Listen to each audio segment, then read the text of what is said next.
Hi guys, tingnan ninyo oh. Pagdating ni Nang pinakita niya yung regalo ni amo niya. Yan, Sarah Home. Tig-isa daw sila ng kasama niya. Apat na naman. Ay, apat daw sila sa isang bahay. Tig-isa sila.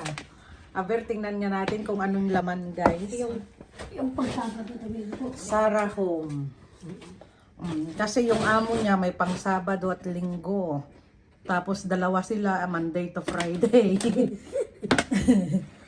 Daming kasama sa bahay yung amo niya. Ano kaya yan? Charan. Aber, kung anong laman. Tingnan nga natin. Ay, wow. Yung pabango guys. Ganyan, oh. Buksan mo nga ba nang? Kung ano yan. Aber, kung mabango. No, basta Sarah Homes, mabango yan. Yung pang sa loob ng bahay.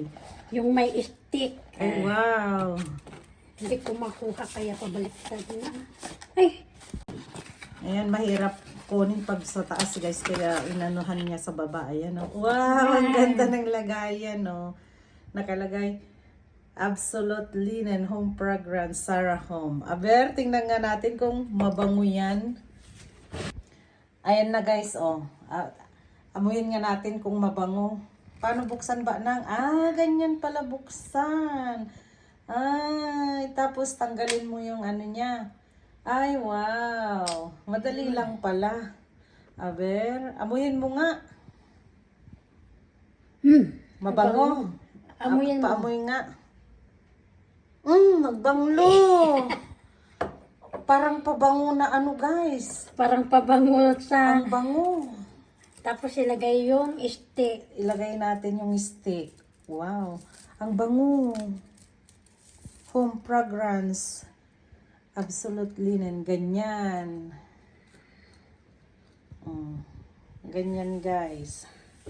Ikabel ko sa kanya kwarto. No, para mas maano yung bango niya, ibaliktad mo na.